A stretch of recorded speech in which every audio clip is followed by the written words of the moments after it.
Chapter 3 is going to give you another example of working with phasors. Okay. And I've been having technical issues today, so I apologize.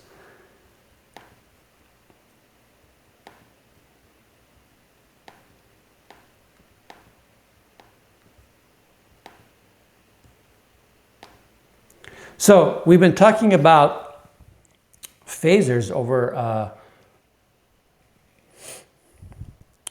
last week, and as applied to AC circuits. And so I want to do one more example of using a phasor, and I expect you to take what you learned from here, from this brief presentation, and use it to draw a phasor diagram for our RC circuit. Okay? All right.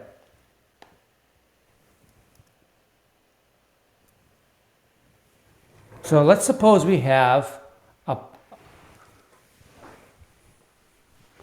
circuit with a resistor and an inductor.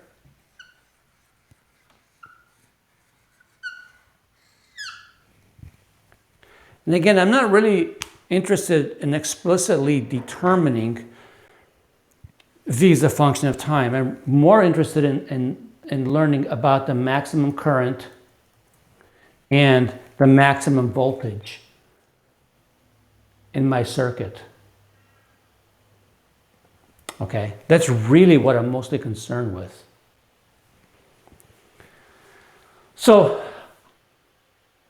I could, if I wanted to, set up a differential equation to solve this, but I'm not going to do that. The idea of the phasors makes life so much easier for us. And again, I can't stress enough that the phasor idea only works with sinusoidally varying power supplies.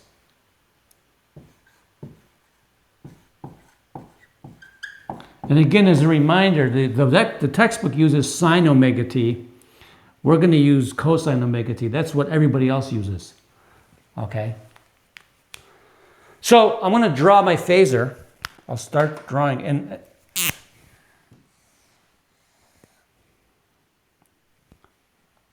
I know that the current is going to be in phase with the voltage. So I'm going to draw the voltage across the resistor like this. I don't know what its value is, but I'm going to draw it this way. I'm going to draw it along this direction.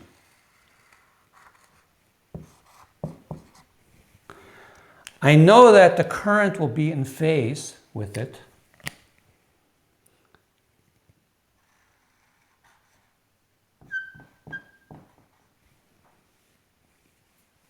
Okay, and I'm drawing maximum values.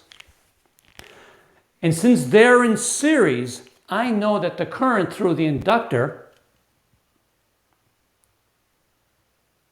is going to be the same as the current through the resistor, because it's a series circuit. Now, what we learned on Friday is that in an inductor, the current lags the voltage by 90 degrees. So that means that the voltage is somewhere up here. So the voltage across the inductor can be drawn this way.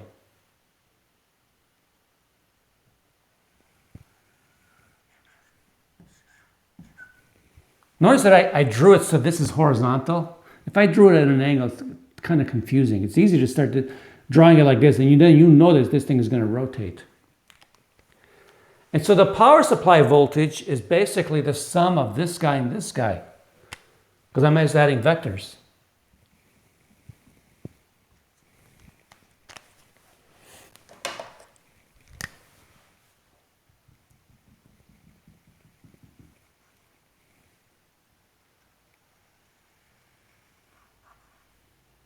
This is V sub m. That's supposed to be a right angle. It doesn't look like it, okay? And so V sub m, the power supply voltage, is the square root of V sub r squared plus V sub L squared.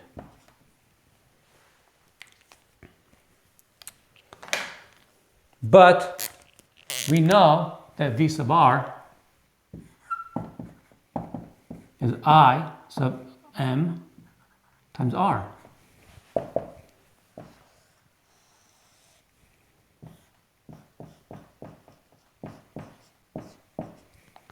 And V sub L, we talked about this the other day, is X sub L times I sub m.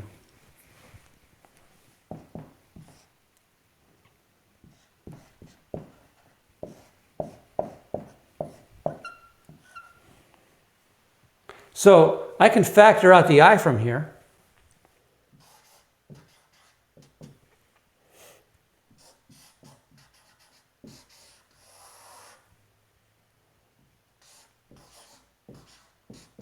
What's X sub m again? Or L, sorry. Yeah, that's a good reminder.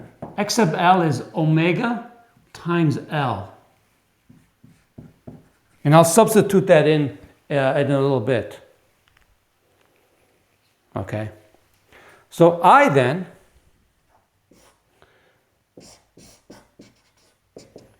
is V sub m over this stuff.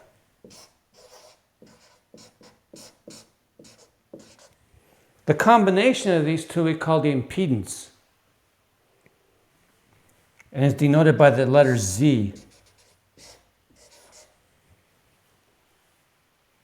So I'll write one more time.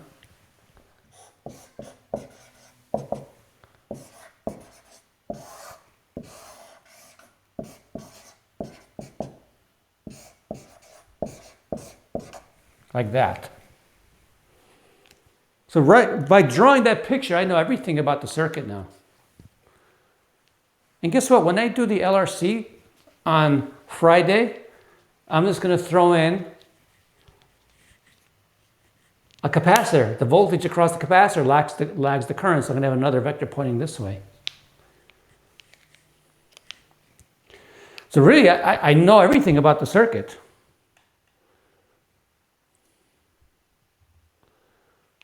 And again, I don't have to worry about writing things as a function of time because we're normally not interested in writing this as a function of time.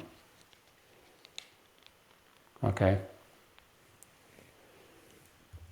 Now, what if I want to know the RMS values? What do I do if I want to know the RMS values? What do you think I should do?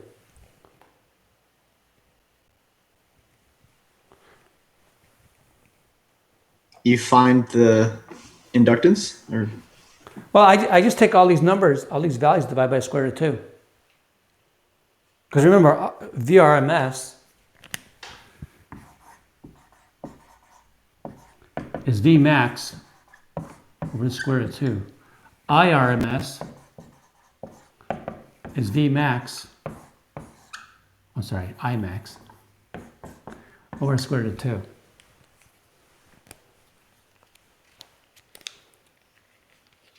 So all I would have to do is take this divide by square root of 2 and I'm done.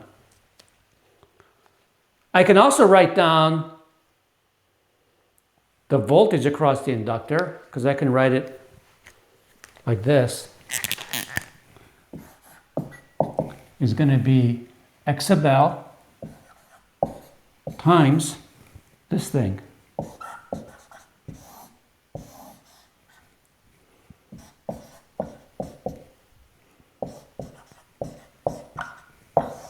And the voltage across the resistor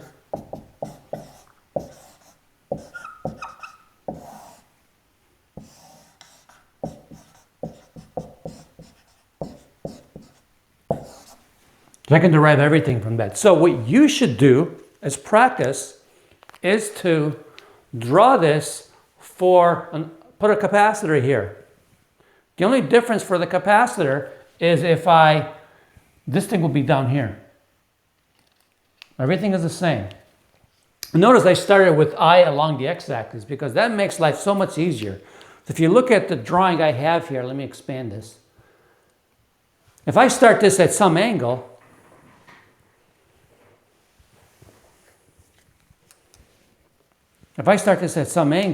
it's much more difficult for me, at least for me, to draw.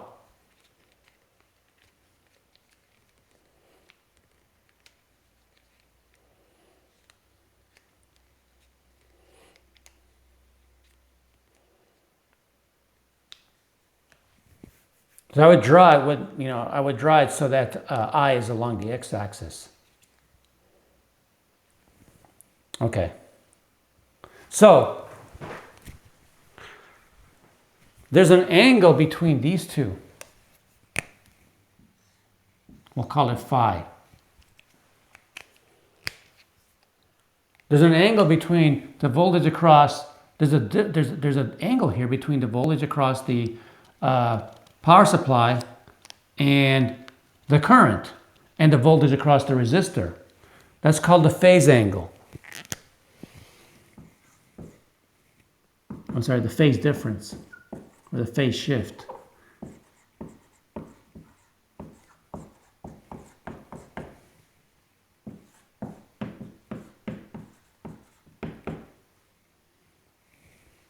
Is the inverse tangent of this guy over this guy.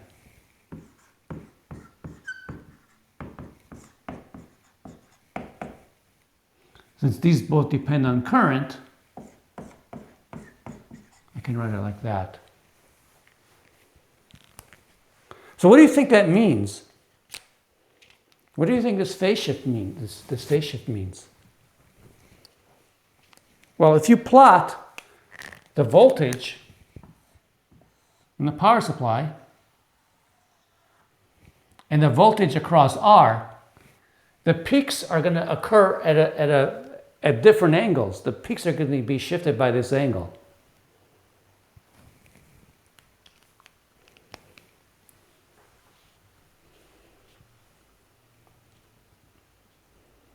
Like the peak of this guy will be behind this one by this angle. Does that make sense? Yeah. Okay. The peak for the voltage across the resistor will be behind the power supply voltage by this angle. Does the current in the inductor also lag 90 degrees, or is it just the voltage? It does. So that's why the voltage is ahead by 90 degrees, right? I mean, Okay. yeah, we got to be careful. Because you drew IM, but you didn't draw IL. And I know they're the same, but... Yeah, IL is the same as IM. Okay. Because they're in series. But is it... Like in a phasor diagram, would you draw IL in the same direction as VL? Or like... No, I would draw it in the same direction as IM. So you just have one current value in your phasor diagram? Yeah, I guess I can do this. If it's a series. I guess I can do this. Yeah, because they're in series, right? Okay. So the current through L is in the same phase as the current through R. Yeah, because they have to, right? They're in series. They have to have the same current through them. Okay. Now, if they were parallel, that's different, right? If the two components, so you bring up a good question. Okay. What if they were in parallel?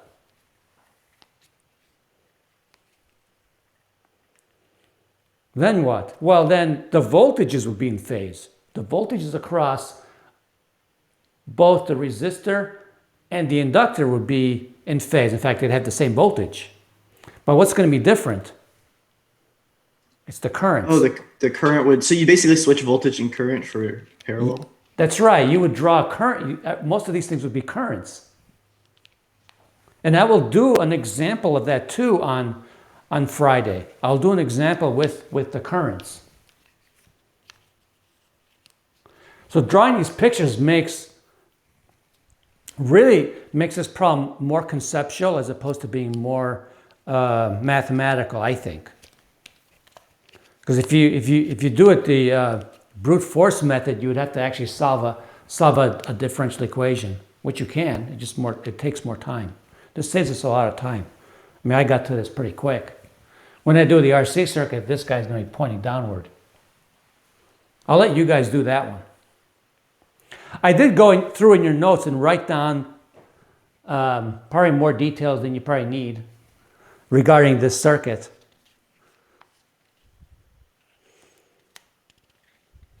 I actually wrote down the voltage across the inductor and the voltage across the resistor as a function of time. I also wrote down cosine of phi and sine of phi, because obviously you can get that from the right triangle. By the way, this triangle that I formed is called the impedance triangle. Okay, this triangle that I formed is called impedance triangle. So important to know, because this picture gives you everything you need to know. That's all you need to know, really, to be able to solve these kind of problems. So what else can I say about these equations?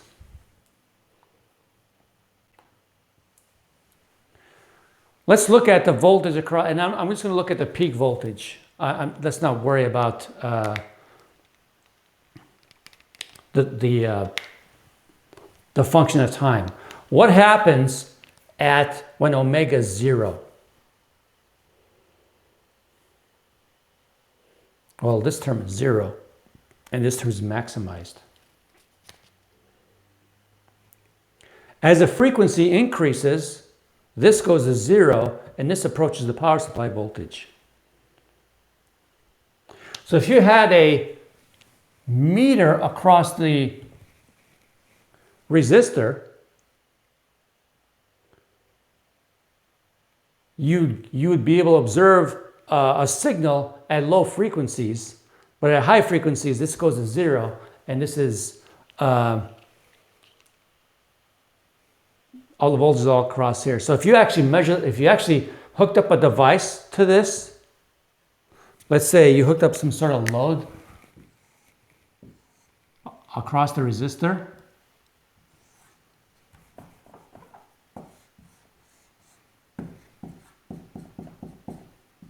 and this load will get current through it at low frequencies. It will probably get enough current through it at low frequencies, because this thing passes low frequencies. I don't know how many of you have heard the term low pass filter, high pass filter. And a lot of times, to understand how these work, you actually plot the voltage across the element divided by the power supply voltage.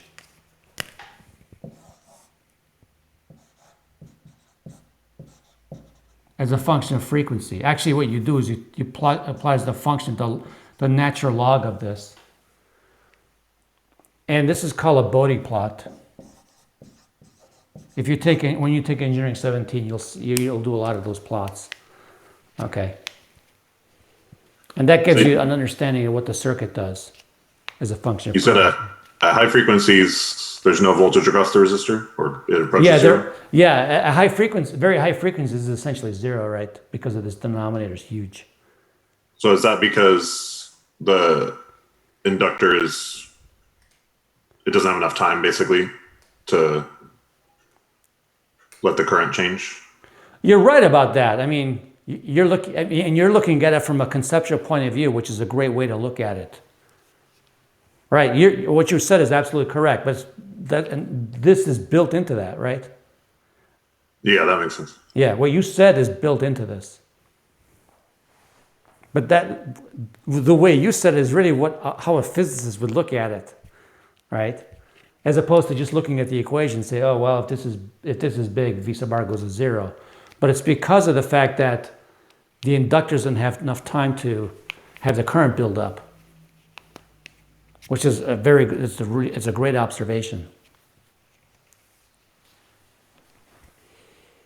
Okay. So any more questions on this? We just know because, we derived some of it last time, but you just know because of the type of circuit, how the phase diagram looks, like that they're 90 degrees out of phase and all that. Yeah, we know, because we talked about, that's why I did the inductor and the capacitors, because we know that ahead of time that this V sub L leads I by 90 degrees. Okay. And then for the capacitor, V sub C is behind I by 90 degrees. So this will be flipped over. So if I did V sub C, then V sub C would be over here, and then my triangle would be down here. It would be in this quadrant. So what you should do is practice drawing that one, do that one. And it should be fairly straightforward, I hope. And on Friday, I'm going to do the RLC circuit where everything's in there. So I'll have a V this way, a C this way, and then the sum of the Y components is going to give me this term.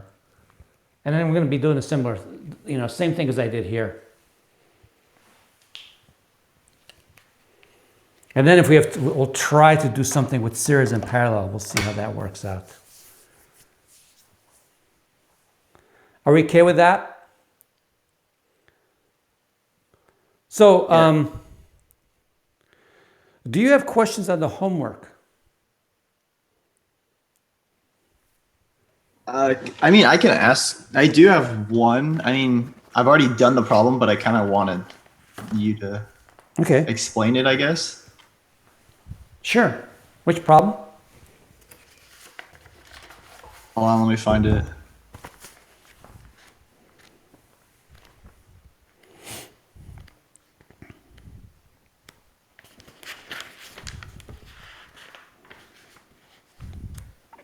Yeah, I noticed in Discord a lot of people were asking about the change in the date of the homework. I apologize for not emailing you guys. I felt that you guys needed a little bit more time to get the homework done, so I changed the dates without really sending an email. Number 7. Number 7. Okay. Let me draw the picture.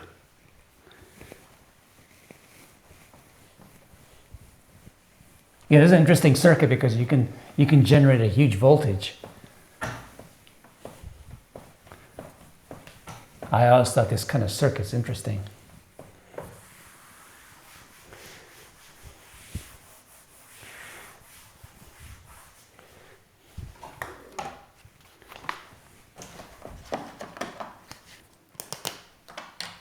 All right, so you have power supply.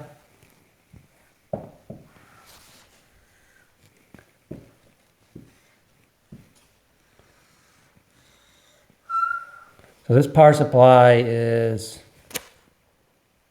12.5 volts in my case.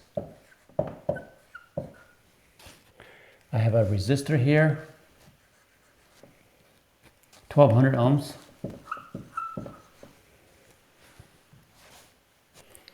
12 ohms here. And I have an inductor, big inductor.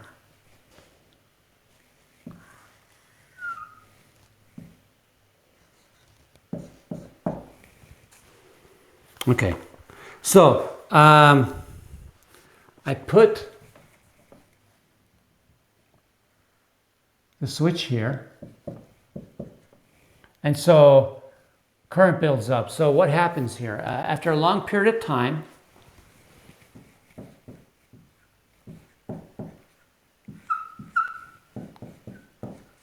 what's I going to approach? Well, as t goes to infinity, this acts like a wire, and so I is going to approach 12.5 volts over 12 ohms.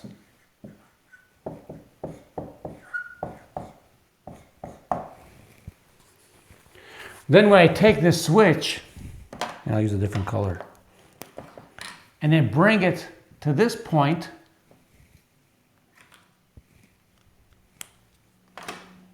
the inductor wants to maintain the current because the inductor opposes the change in current. So at t equals 0, after you close the switch, I here is still going to be 1.04 amps. So you're going to have 1.04 amps here. You're going to have 1.04 amps here. So the voltage across this one is going to be 12 times 1.04, which we're going to give you 12.5 volts.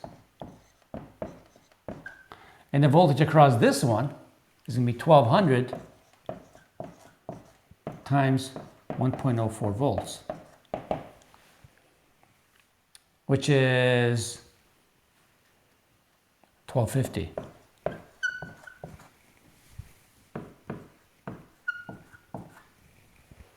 So what I would do is say, okay, let's say this point in the power supply is 0.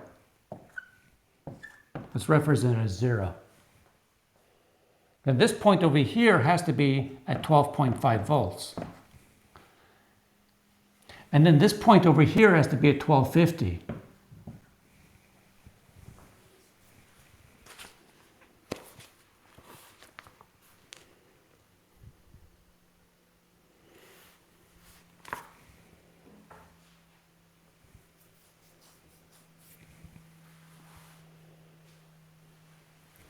The voltage drops. The voltage drops this way, right? So it goes from 0. So this actually has to be minus 1250. And the potential difference between this point and this point is going to be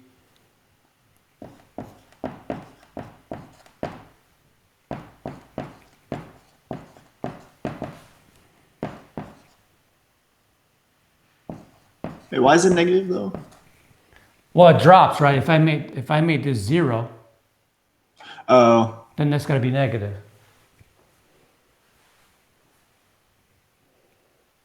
Right, because the current was going this way, right? yeah. Okay.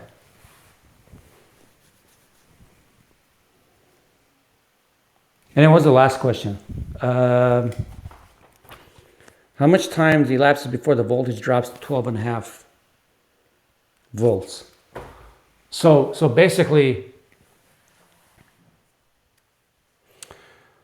when you have the case where the current's decaying,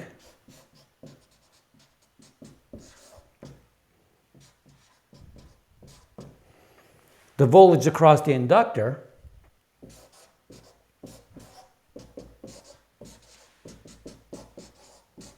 is that. Okay, so what's Imax? Imax is this value. And so if I take the derivatives respect to what time, what do I get?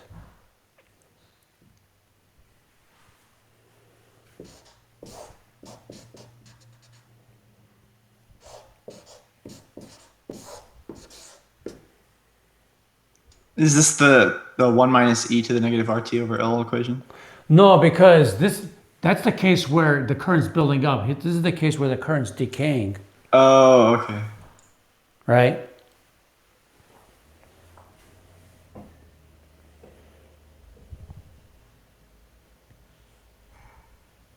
Some things.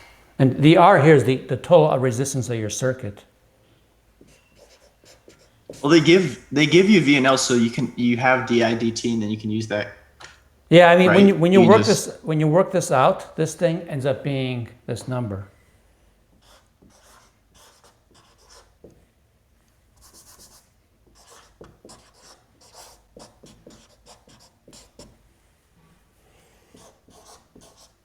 Then you set this to 12 and I said 12.5 volts. Yeah, you set this to 12.5 volts and then solve for time. But the R here is the total resistance in the entire loop. Okay, so this R is going to be 12 plus 1250.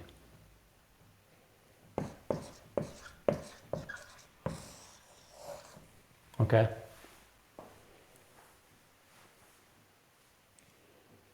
Is that okay on that, Andrew? Yeah. Okay.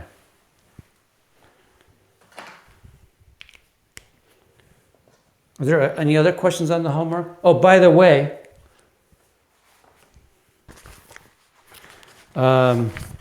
which problem was that? I was asked about, was it number 4? Number 6. So in problem number 6, you do have to set up a differential equation and integrate The problem is the last answer in problem number 6 in web assign is incorrect. So you're struggling with that. I'll look at number 9, Ilya. So in number 6, the last, but somebody said that no matter what you put in, it seemed to work, which is kind of strange. But yeah, that last problem, the last part of number 6, their WebAssign answer is incorrect. The number in front of the exponential is wrong. They changed the problem from the book, but one of the equations from the book stayed there. Right. So, but from what I heard is no matter what number you put in there, it seems like it works. Okay. So let's look at number 9.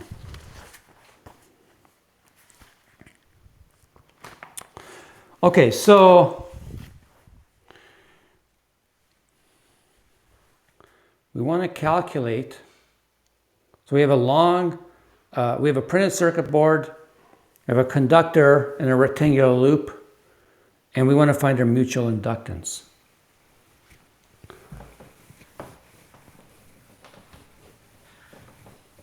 So we only have one turn in this thing, right?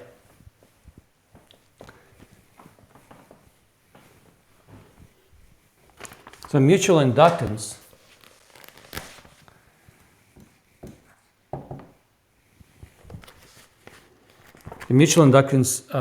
is going to be the number of turns in the board times I of the wire. Oops. And phi due to the wire.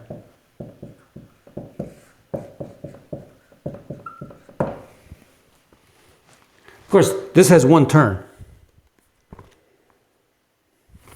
So this is 1. So this is going to be phi of the wire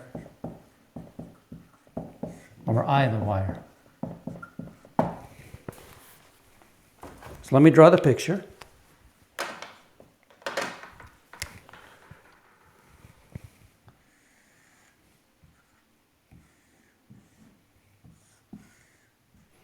And this is H.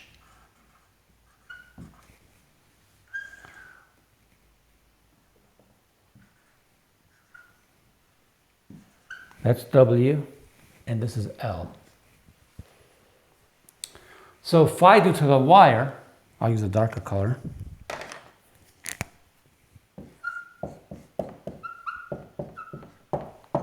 Is going to be the integral of B dot N dA. Okay. And B for the wire, it's a long wire, is mu naught I over 2 pi times R. So the problem here, though, is that the magnetic field due to the wire varies over the area of that loop, but it only varies in this direction. It doesn't vary in the horizontal direction. Is this number 10? It varies in the vertical direction. It doesn't vary in the horizontal direction. Okay.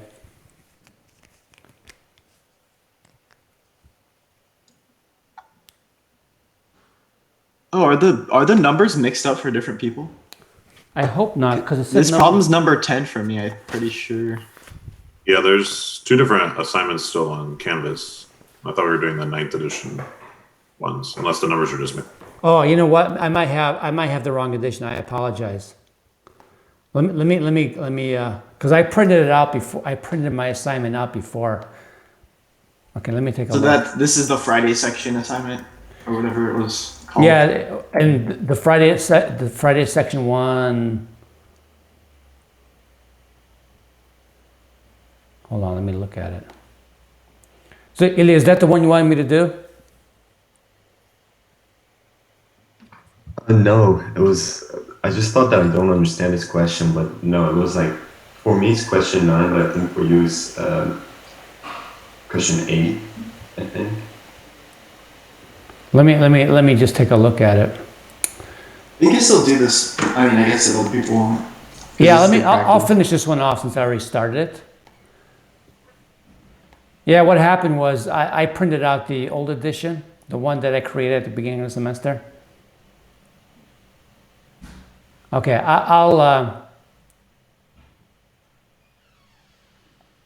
yeah, the one, it's actually number 10 in yours, right? The one I'm doing. Okay, my printout's a little weird, sorry. So let me do them both. I'll do 9 and 10, how's that? So let me finish this off and then I'll go back to the other one. And so I'm gonna choose N, the normal to the loop in the same direction as the magnetic field. And I'm gonna break this area up this way.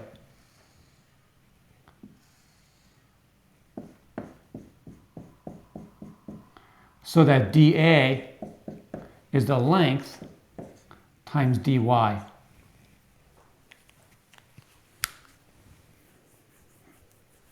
If you don't mind, I'm going to choose downward as positive, just to make things a little bit easier. I'm going to say this way is positive. And so then this integral becomes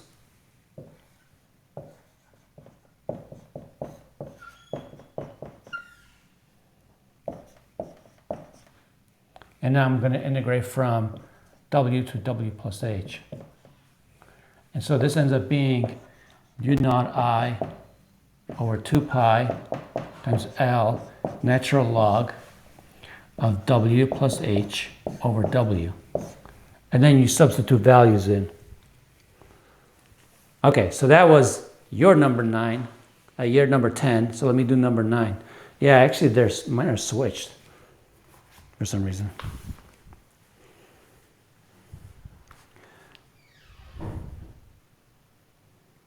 Okay, so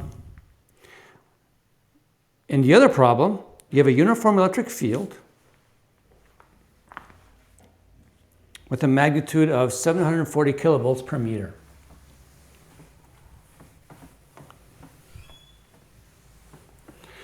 And it's distributed throughout a cylindrical volume. So I'm given E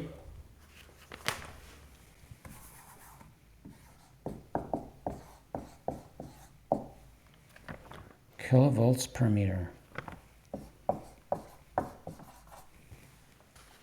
All right, so E is 700 kilovolts per meter, and the total energy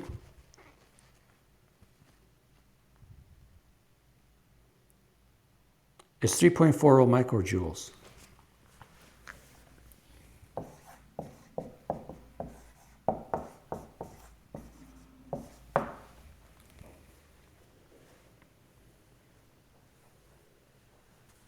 So you want to know what magnetic field produces the same energy.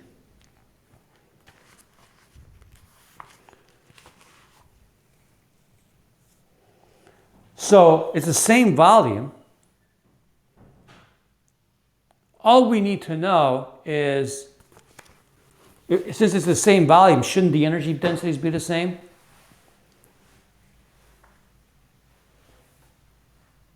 Yeah. Okay, so that means that we want to set 1/2 epsilon naught E squared equal to B squared over 2 U naught. And then solve for B.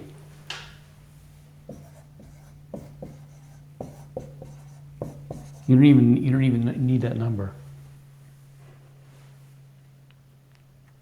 And what's epsilon naught again? Epsilon naught is the permittivity of free space, so it's 8. Oh, okay. And it has, and I got to remember this one because it's the inverse units of K. So it's Coulomb squared, Newton meter squared. So when they give you the total energy, that doesn't actually matter, does it? No, it doesn't.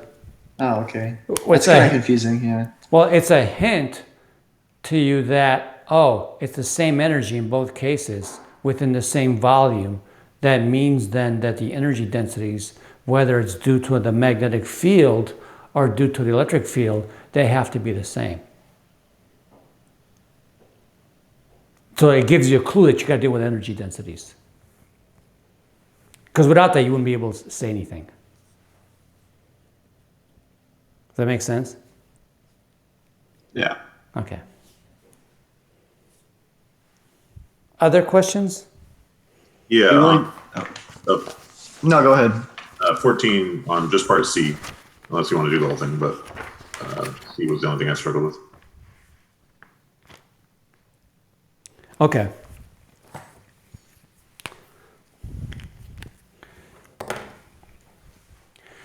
Yes, so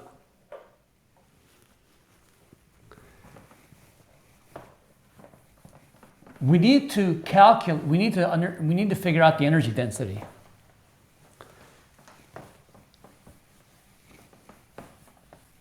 And one of the things I'd mentioned is that energy, the magnetic energy, and we can say the same thing for the electrical energy, is the energy density integrated over the volume. And you integrate over the volume for which this is valid.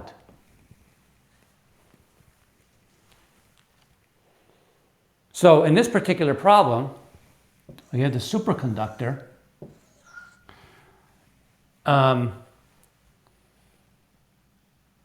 And the space in between has a magnetic field. I think that's 15. Oh, I got it mixed up again. Darn. Sorry. Let me just look at the web assign. Sorry. Yeah, it was about the solenoid and then Air core solenoid, yeah. Okay. All right. I should just look at the web assign. I don't know how they got mixed up. For part C, yeah, that one's hard. So we're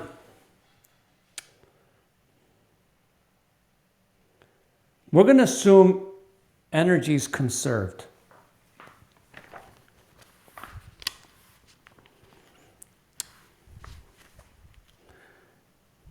Hold on a second. And we're going to assume that the voltage drop across, well, the delta V is the same.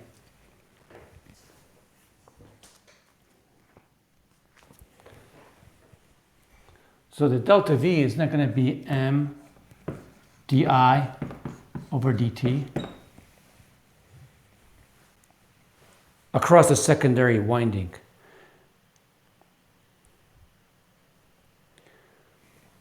And this is going to be equal to the voltage across the resistor. Are we okay with that? This is the voltage across the secondary winding. Since it's connected to the resistor, that's the voltage across the resistor. Isn't that true? It's really a statement of conservation of energy. yeah, that makes sense. And isn't this dq dt?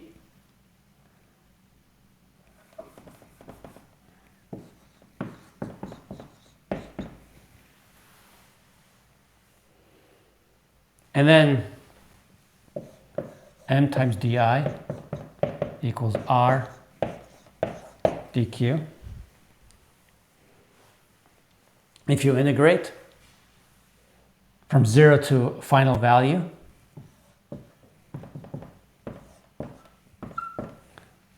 you get m times I equals r times q. So q is m times I over r.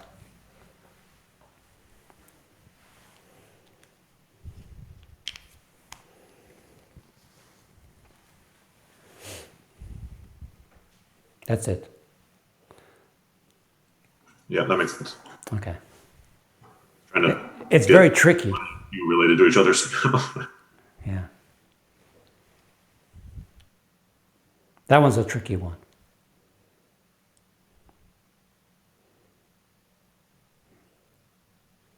Yeah, and I guess I should say for number 15, part C, you have to calculate the energy over the volume.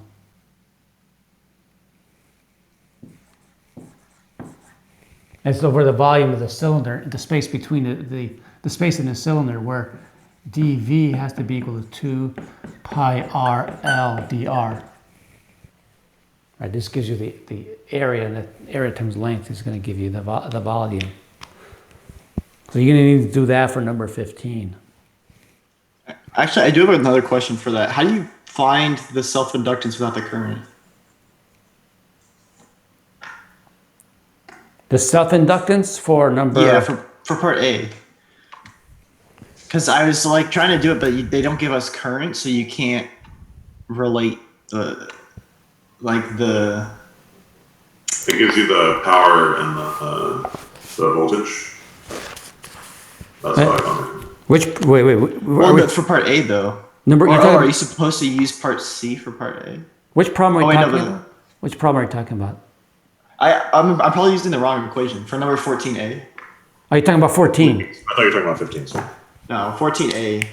Well, I mean, we derived the equation for the inductance of a solenoid, right? Yeah. Oh, okay. I'm probably using the wrong equation. Oh, okay, yeah.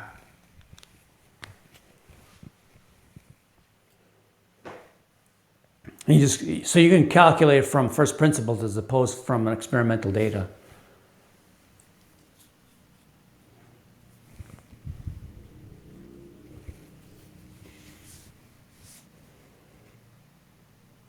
Other questions?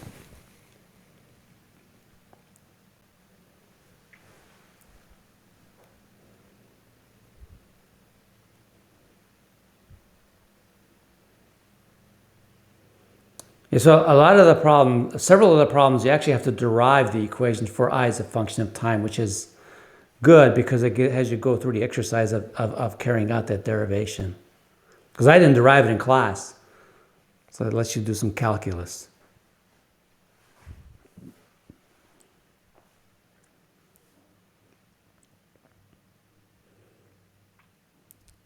You have questions on the lab, transient lab or motor lab. So, I almost forgot. As you're testing the motor for the DC motor lab, you might want to have a way to measure the magnetic field produced by the motor. Most of your smartphones have a magnetometer. And there's an app called Firefox. It's made in Germany. And in fact, there's a whole bunch of labs associated with it. Download that app onto your phone if you have enough space on your phone. Download this app. And there's one of the things you can do is measure magnetic fields with it along 3 different axes. And you can bring your cell phone, run that software, bring your cell phone next to the motor as you're running it and measure the magnetic field produced by the motor. And it should be, I mean, obviously you're going to have the magnetic field with the earth, but when you turn on the motor, you should notice a difference, a significant difference. So this is a great app to have on your phone if you're taking physics. And I haven't really explored it. I just explored the measuring magnetic fields with it. Okay, so take advantage of that.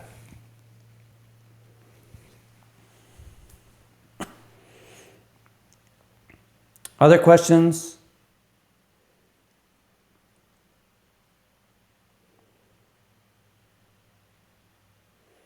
Okay, so I did extend the date for the homework till 1 or 2 days. You guys are a little bit ahead of the other class. The other class actually behind. And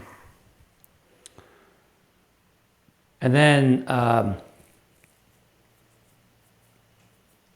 if you have questions while we have a couple of days break next week. If you have questions, don't hesitate to email me.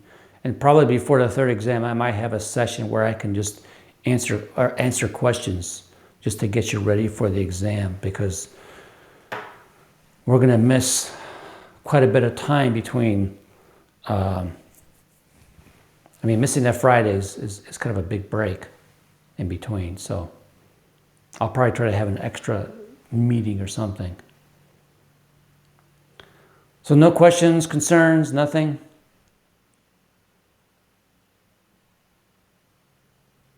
Okay, well, one more. It's kind of an off topic. Well, not off topic, but back to. I was trying to work with the number 14a, and I'm using the equation derived, and it's giving me 3 times smaller value.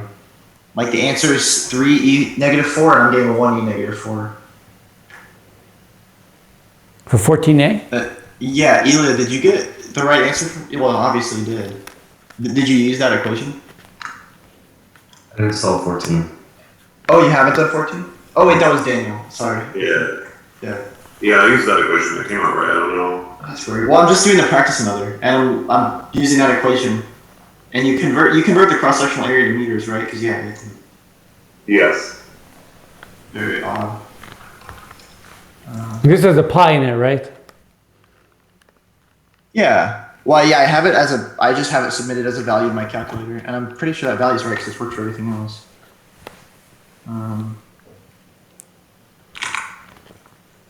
You're up by a factor of 3 or you're off by a factor of pi? I guess that's It's 1.2566 e negative 6, right? Yes. Yeah, that's what I have in here.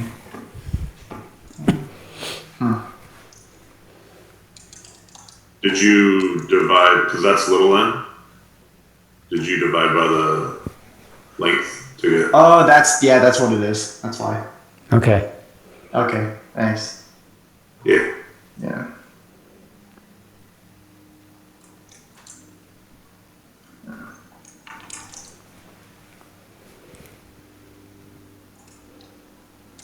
Physics needs more letters, I think. I'm sorry? It would be nice if physics had more letters. Yeah. L for 3 different things and V for 2 different things. Yeah, I got it right. Okay. Yeah, there's not enough letters, I think. I have to go use Greek letters. It's still not enough. The K is used way too many times.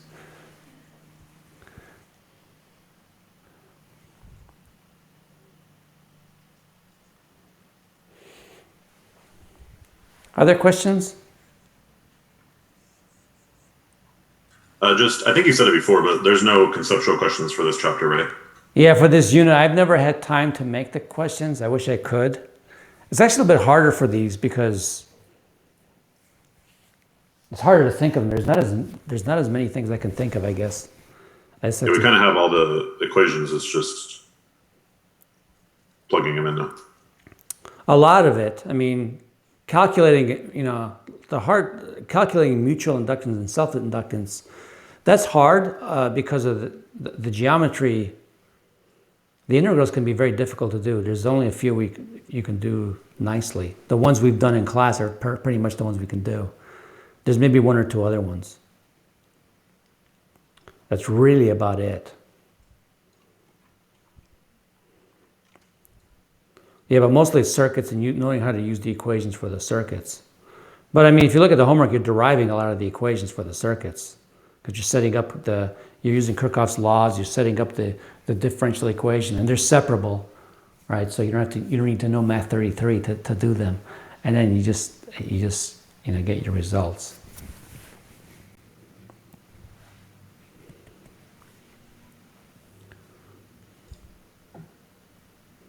No other questions, concerns? I'm good. Okay, so next Monday, I will introduce the last lab of the semester. It is a very long lab. It takes me a long time to talk about it. And I solve a differential equation, but I use the method of guessing. Okay. So I probably spend the second, well, it depends on how much time I have the first week. But it's long in terms of you collecting the data. That one's data collection intensive. And so I'm going to have you use spreadsheets to do the calculations. You don't want to do the calculations by hand in that lab. Okay. So, and I will try to catch up. I've started grading the circuits lab. I apologize how everything's been slow. I'm taking a class on how to teach online. So that's taking some of my time. So, all right. So if there's more questions, I think I'm going to end it here. Are we okay? I'll come back tomorrow to office hour. Yeah, that's fine. But, yeah. I have office hours today, tomorrow, and Thursday. So So yeah, feel free to come and ask questions. And I like it when there's a group of you guys on your board, on your tablet. I think that's helpful when a group of students come and they work on a problem together. Okay, I'll see you guys during office hours then, or otherwise I'll see you on Friday.